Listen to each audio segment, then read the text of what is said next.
This story starts with these two, my kids.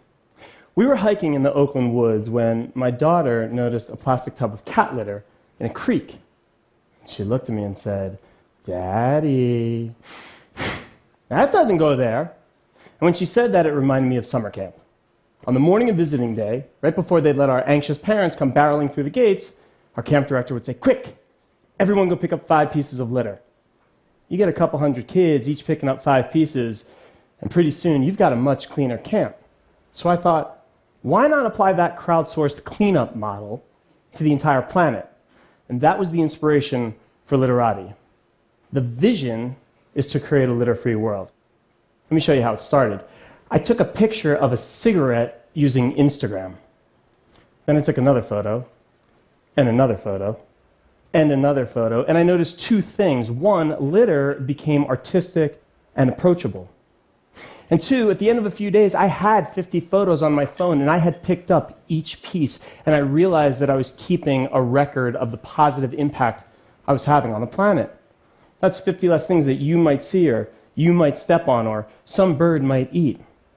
So I started telling people what I was doing, and they started participating. And one day, this photo showed up from China. And that's when I realized that Litterati was more than just pretty pictures. We were becoming a community that was collecting data. Each photo tells a story. It tells us who picked up what, a geotag tells us where, and a timestamp tells us when. So I built a Google map and started plotting the points where pieces were being picked up. And through that process, the community grew, and the data grew.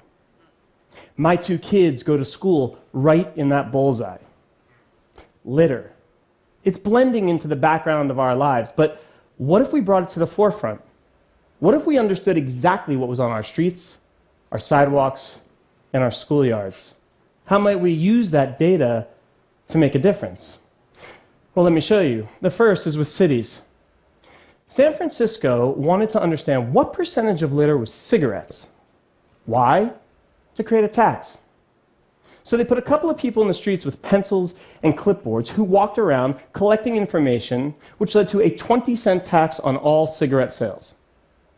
And then they got sued by Big Tobacco, who claimed that collecting information with pencils and clipboards is neither precise nor provable.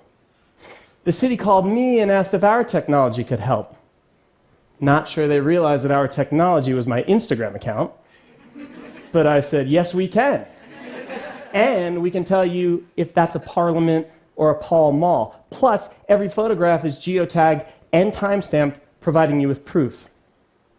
4 days and 5,000 pieces later, our data was used in court to not only defend, but double the tax, generating an annual recurring revenue of $4 million for San Francisco to clean itself up.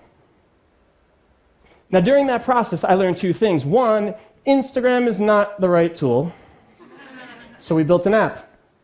And 2, if you think about it, every city in the world has a unique litter fingerprint. And that fingerprint provides both the source of the problem and the path to the solution.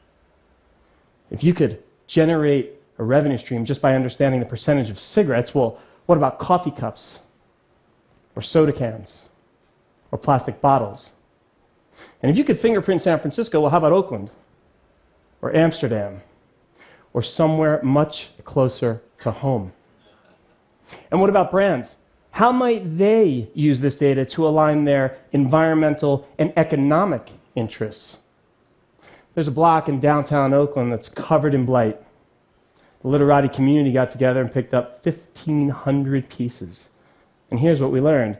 Most of that litter came from a very well-known taco brand. Most of that brand's litter were their own hot sauce packets. And most of those hot sauce packets hadn't even been opened. The problem and the path to the solution, well, maybe that brand only gives out hot sauce upon request, or installs bulk dispensers, or comes up with more sustainable packaging.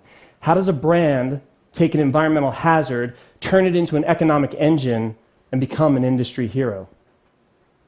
But you really want to create change? There's no better place to start than with our kids.